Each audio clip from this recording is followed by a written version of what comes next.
What's up, guys? Jordan from Bennett's Customs. We are back on another episode. And again, I do get inspired and really excited about certain episodes. And this one is one that's ticking the boxes. It's late at night. I can't sleep. I get too excited. So I'm in and we are filming this.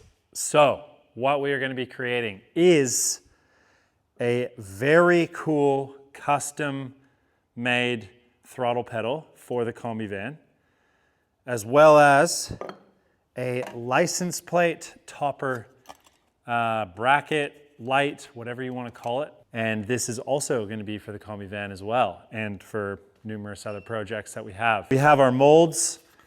These guys were 3D printed. I drew these on paper, my mate Dave, to design them. And then I was able to use that file, send it to a good friend Jackson, who's got a 3D printer, 3D printed it, gave it to me. This is what they kind of look like. We are going to create two pieces, both doing the license plate topper and the custom throttle pedal. I've already made one, but I want to show you guys the process. It's also really cool to make, and I want to try and nail the finish a little bit more. So we're going to get a little bit into the facing sand, the sand that actually makes contact to the piece we're trying to mold, and trying to get it to that really nice fine finish that we want. So without further ado, let's get straight into this video, because it is going to be really cool, lots to cover, lots of cool tips.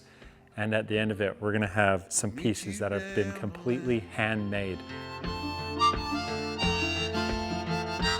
Down the line,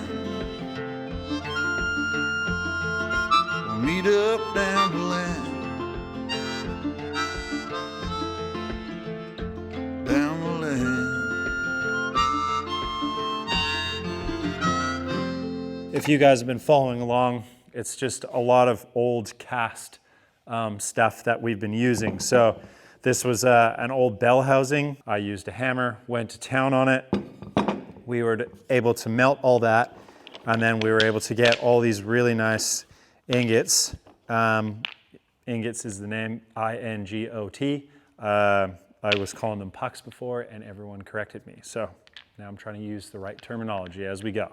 But now we have a bunch of these. The sand that we are using now is basically a green sand. So it is a silica sand, obviously extra fine, and then you kind of mix in bentonite clay, and then you add a percentage of water, and then you mix it, and you mix it, and then you mix it again, and then you keep mixing it until you're happy with the result. With the result, you basically want to be able to squeeze it in your hand without too much of it actually sticking to your hand, and you want to be able to break little chunks similar to that. People have used playground sand. People have used all sorts of beach sands. I've actually seen guys use, like, the bentonite clay is the same thing that's in like fragrance-free kitty litter. And so you can get that, and even if you get the ones with the chunks, you can blend it up and mix it. So you can go really deep in the realm of YouTube and, you know, how-tos and all that stuff. So this isn't really necessarily a whole how-to. If you want to get crazy into detail, I'm sure you can find lots of stuff. But this is going to be really cool because I kind of want to show you sort of like the beginning of the drawing to actually having it, the accelerator or throttle pedal in the car itself, and, you know, foot on and listening to the beautiful 6 pipes out the back of that wild motor. This is our flask. So we have a top and a bottom to it. I'll explain a little bit more about the flask as we go. Prior to doing that, you need a release agent. Talcum powder is a good one. You just don't want to be dusting that stuff around, but if you do, can still get access to it, and just very lightly. Baby powder is another one, so we are just going to put a little bit on the product. I just have a soft brush here as well. Okay, so now we have our setup where we have the bottom of our flask. We have the part that we are going to mold in there with the baby powder. The baby powder is going to help with separating. So when we need to remove this mold, which I'll show you after, it should come out a little bit easier. Now we're going to start to add the sand using our sift we're gonna try and get the best sort of quality part of the sand to actually be the facing sand that's gonna be touching the actual mold itself.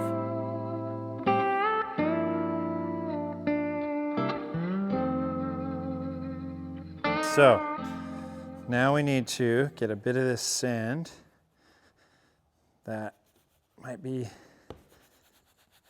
really nice and fine.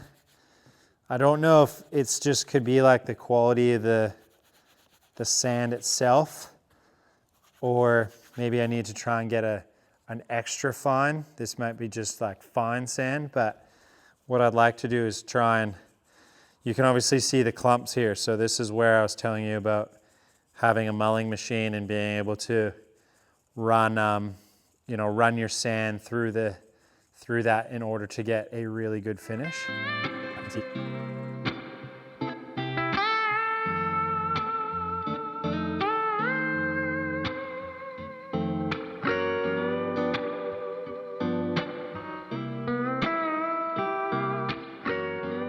So there's a lot of steps, and I think that's why a lot of people don't like to do sand casting, because there's multiple steps to it, and there's also multiple steps to screw up. I was making the little signal lights for my guide headlights for my hot rod, and I got one pour and I tried to do both, and one came out amazing and the other one kind of fell apart, and that's just kind of what happens. So you just need to sort of accept that failure could happen. You know, in the previous video when I was doing the air cleaner, obviously the air cleaner didn't even come out. We basically poured it too cold potentially, or too slow, or there wasn't enough vents. Potentially our gates weren't big enough. There could have been so many different factors, but you know, that's all part of the game. I'm gonna make a bunch of tools for this, but this is just a 2x4 that we had.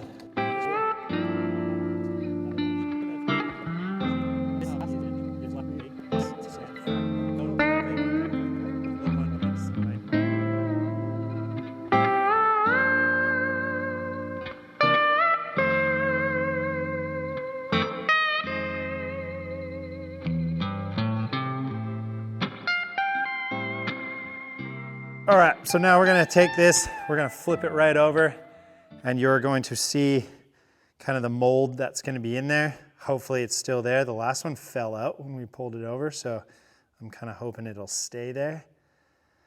So we're just gonna grab it.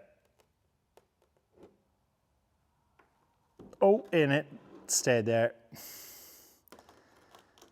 which isn't really ideal, although it does look really nice, but I need to put it back in there in order to make our next molds. Ooh, this one's good. I can already see it. Looks really nice. And we got the little indentation stayed for where the hardware goes. Okay, so we're able to get it back in there, which was excellent. And what we're gonna do is put the top of our flask back on, matching where the rods are and how everything sits in, so that when you separate them, they go back the same way. I'm also going to note that we are going to put our sprue and riser this way. So we're just going to add some more baby powder in here, where it's going to be on there just to get a nice texture.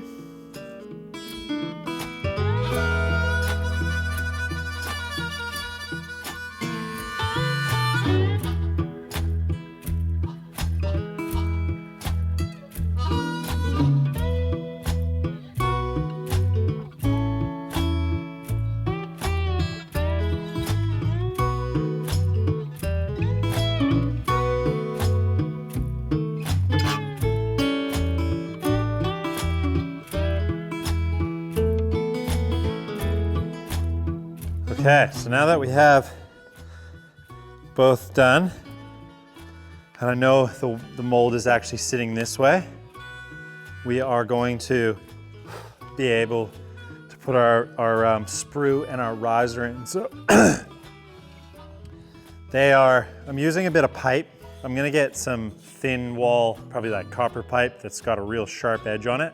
So it kind of slides in there with least resistance. But we are just going to push this guy down at least till I know we are into the next kind of contact. This is what I was doing before and it seemed to work. So, and there's a lot of different tips on how these are set up. You could make like a volcano style. You can make a pouring, like a little pouring basin, and then it slowly goes in, and from there,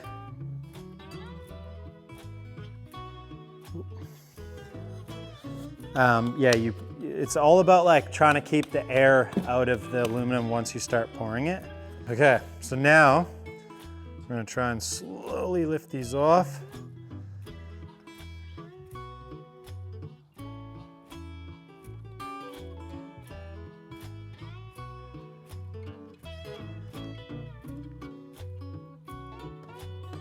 We can clean that guy after. So now we need to get him out again, which I could probably just flip it over and it would pop out.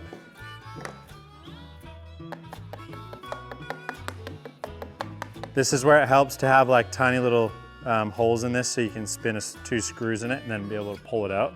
That works really well. So let's just see if this will work.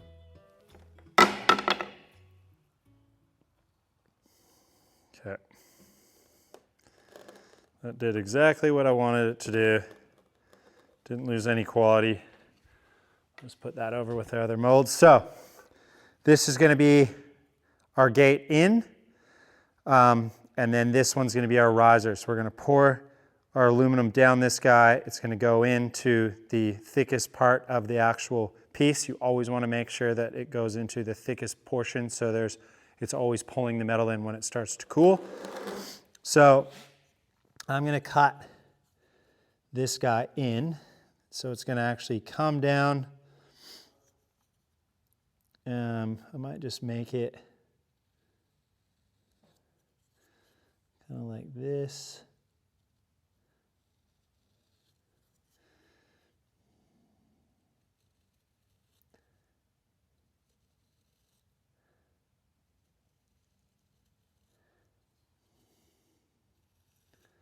And this is where you can spend a lot of time, you know, really trying to perfect that result for your gates. So the better the quality, the easier your flow is going to be. That's where you're going to achieve the best result.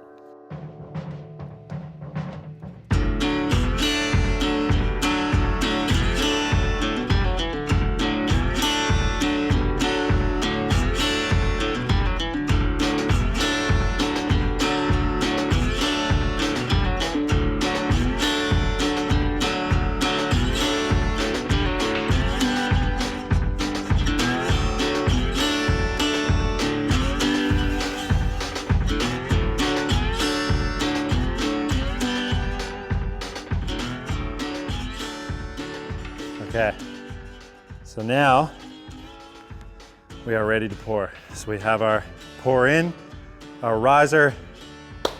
Let's go over to the forge. Let's get it fired up and let's pour this sucker. So we got our little furnace. We're not using the big one right now. I need to clean the jets on it. It's a little bit dirty, but we have our crucible. This is a number 6. And what we're gonna do is just put all of our little ingots in there, as many as we can fit. You obviously want to do more than you need. That's the reason for the cake tins, so that we can just throw them in there. So we're just going to try and get in as many as possible, making sure we're going to have enough to do the pour. That's going to be more than enough, but that's perfect. So we're going to take our lid off. Aim it the way we want it, so when we pull it out,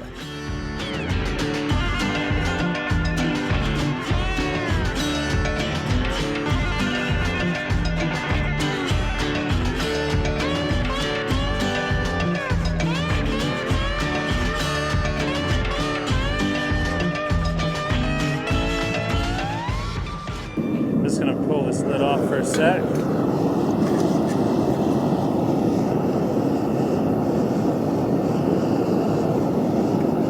Pretty clean.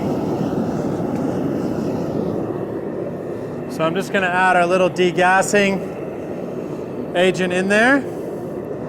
That will help if there is any little impurities at the bottom, that they will be pulled up. You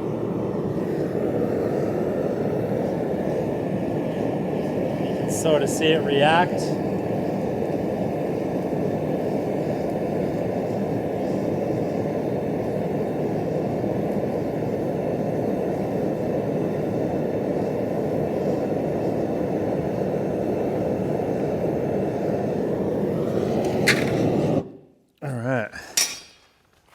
So we are just going to scrape off the top while it's still in there, and then we can pull it out, and if need be we can just get a couple more bits off, but it looks really, really clean, which is good. So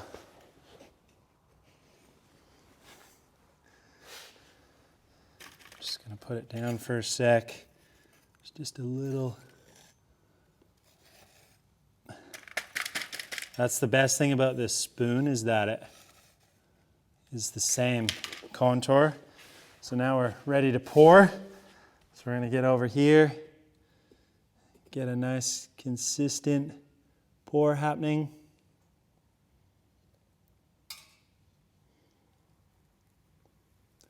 I was probably a bit slow, but it should be okay. And then we'll just pour our excess into our little tins here. And then we'll just stick the crucible upside down to allow that old aluminum to just go down. Put the lid back on here. So pouring, probably could have done it maybe a little quicker. But I don't know, I feel pretty confident in that. So, and then the whole idea is that the sprue, where you're pouring it, and our riser where it's coming out, that will take longer to cool down than the thinner part. So if there's any area in there that is kind of needs to pull some, then it could, be able to pull from both these. The idea with the bigger riser is maybe so I don't have to add so many vents, so it's still properly ventilated, but I think a few vents still wouldn't hurt, or a couple little channels outwards. But you never really know until you do it. It's always just a bit of a gamble. I think a lot of people find what works really well for them. Some other tips might not, so it's just whatever kind of works for you. Okay, so let's crack this mold open. I think it's been about probably close to 15 minutes, probably less. Probably impatient, should wait a little while longer, but I'm too excited. So we're gonna try and, actually I might just see if it'll crack like that. Oh, baby. Oh, this is a good one.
All right, so what we've done is we've just sanded those little tops of the letters off, which is really nice, and it's kind of a little bit inconsistent, which I like.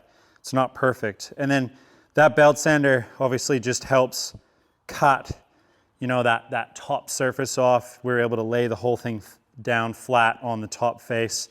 So now we have a really, you know, a really nice piece in order to work off of. So what I like to do is I got the red Scotch-Brite pad on the other belt sander, and I'm just gonna run that over it and just kind of smooth it out, just to kind of take the edge off a little bit. Then we can come back over here, probably use a little bit of 320, and then maybe even on the soft pad on the DA. I don't have anything less than 320, but it seems to work fine. It's aluminum, it's quite soft, so you can bury it in with that polishing compound on the stitched rag wheel, and it usually comes out pretty nice. So let's go do that, and then we'll come back and I'll show you sort of a bit of a before and after.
Okay, so now we are kind of at the point of installation. We've got all the bits covered. You saw me over on the polisher using that stitched rag. I was using that purple compound. That's from Renegade Polishing, I believe it's called. And it's like a wicked polish for aluminum. You guys remember when we had the midnight special and I was really struggling in order to get the hood and the hood sides like polished to a mirror finish. And with aluminum, sometimes you can polish it up until it still looks quite dull. And this polish was brilliant. It like brought it up to a mirror finish, which was exactly what I was after. So same principle here. It worked out really well. We were able to get an amazing finish on that. And that's only down to 320. So if you can imagine, I went up to like 500 or 600 grit, then went back over onto the polisher and finished it off with like a light buff, it would come out even better. But for what, this is gonna have high traffic anyways. This is a throttle pedal, right? So, but it is just really neat that we can achieve this finish, and you know, you've seen it come out of the sand, you know the finish that it comes out as. So over here is the finish that it's gonna come out. As you can see, I've used a little bit of Black Japan wood stain. Yes, it is a spirit-based stain, so I just put it in there and you let it dry, and then I can put some coconut oil or a bit of oil over top of this all and it would seal it in. I'm not quite happy with it. I think it'd be cool to maybe alter a couple more things, or maybe just adding the Lucas taillight to it would be enough. So you can see that I have these really cool glass bulb lights, so we could attach these to either our brake lights, running lights, or just have them on their own switch, which would be really cool. They're really nice and bright, so at nighttime you'd see those, as well as having that nice glass lens under there to illuminate your license plate. So that's really going to be like the wow factor, is when it's all in, mounted on the back of the van, and everything is connected. All the wiring is there. I just need to connect it all. But it'd be really cool to see it sort of in a low light condition and see it all lit up. So what I want to do though is jump over to the van and get this guy installed, so you guys can see sort of the visual, the idea that I had. And this is kind of the last step in order to make that van finally run, get that roadworthy, kind of shakedown test into it, and try and work a little bit of those gremlins out. So the van itself is very, very close to actually being on that. So the next video is going to be basically us driving that and seeing the vitals and watching it on the laptop versus the gauges, and actually putting a few miles on that brand new motor. And I'm just using like a countersunk kind of screw, and we will use a different style hardware, but I just want to show you kind of what it's going to be replicating. So if we just give that a wipe now, get my fingerprints off there.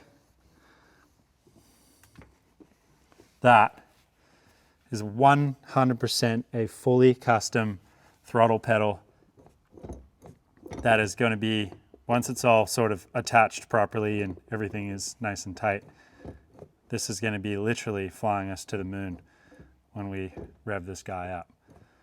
So you can understand this is the process. This is the time that takes so long to create something, but by doing so, you are completing a 100% fully custom piece that is 100% original to your idea, to your drawing. Suggest it to everybody. Just like get out, create, make something fun, and have fun doing it as well. That's the whole point. And I think that's why I've been so excited about this sandcasting. It's sometimes very draining doing this stuff as an absolute passion, obsession, hobby, and then doing it on the business side as well. So sometimes it leaves you a little bit drained. So the batteries feel really charged at the moment doing this stuff, because it's just giving me 100% a creative outlet again. So I just feel good about it.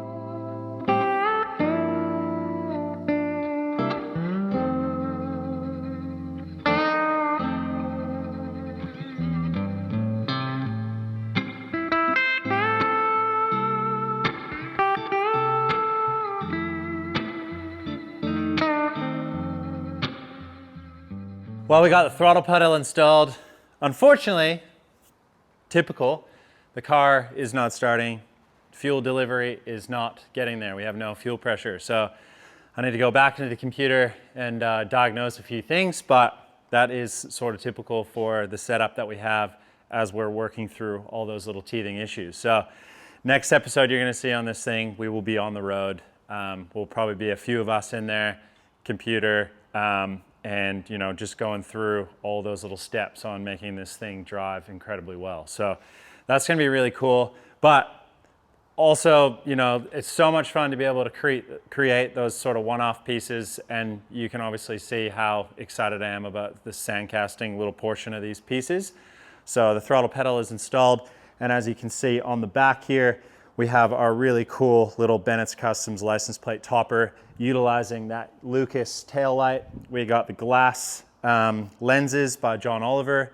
Those are handmade, which is so neat. So it's really cool to add like another portion of someone's handmade to it to really, bring it all together. And I just think it looks incredibly nice on the back. So obviously it's not going to have a California number plate on it, but it'll probably have some sort of radial flyer custom number plate that we'll probably have on there.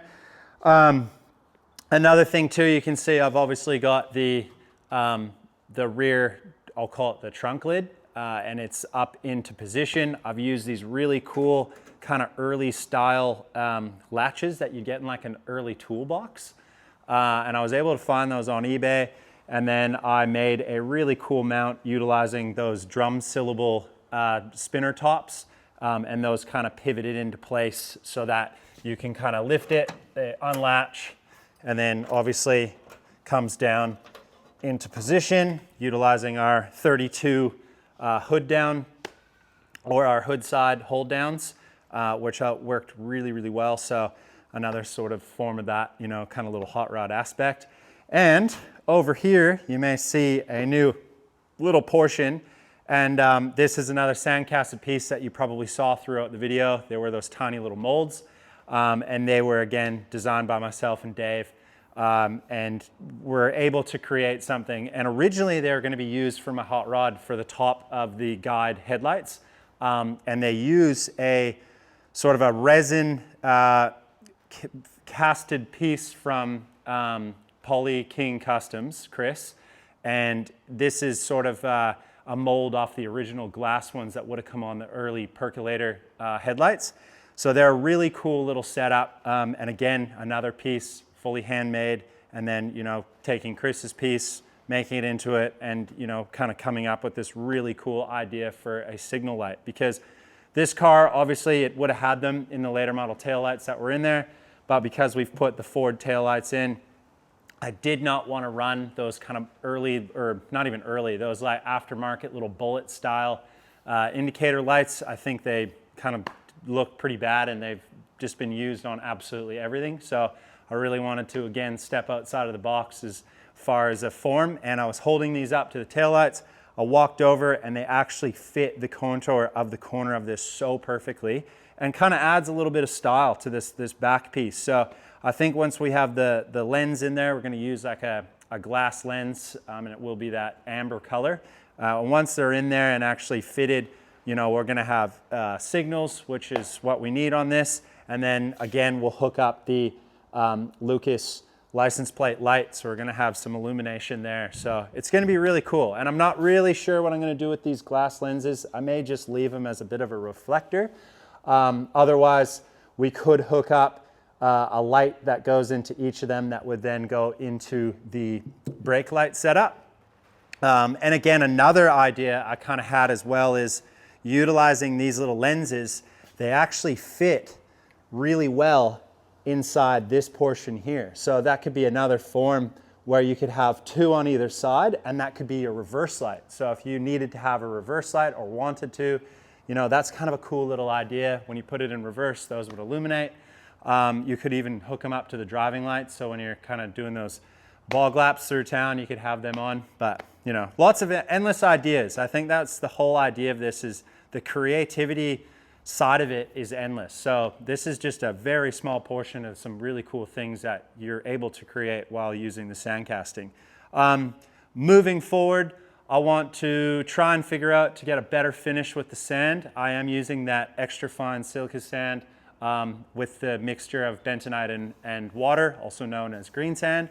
But I would like to get it a little bit better for that facing sand that I was explaining before. So maybe we could get it, the finish just to be a little bit nicer, but ultimately super happy with the result and the turnout of everything. And I absolutely love the throttle pedal in there, and just kind of having that little fly me to the moon message on there sort of just pays to the sort of the aircraft theme that we have going on here. So hopefully you guys enjoyed that. That was a lot of fun. And again, you're probably going to be seeing this thing flying down the road in the next episode. So be sure to keep your eyes peeled. And please like, subscribe, hit notifications. Don't say it enough, but again, thank you for all the support that you guys have been giving us over the last few years. It has been 99.99% positive feedback. So we really enjoy hearing everyone's kind of, you know, thoughts on it. And it's going to be great. Once this is done, which I think everybody is looking forward to, including myself immensely, to be able to see the back end of this thing flying out of here. We're going to be getting right back into, you know, a lot of early hot rod stuff and a lot of really custom pieces and, you know, bits and pieces in between. So lots of really cool things coming up. But again, you know, get out in the workshop, it's the weekend. Hopefully you feel a little bit inspired to get off your ass and get out in there and create whatever you're creating. So enjoy.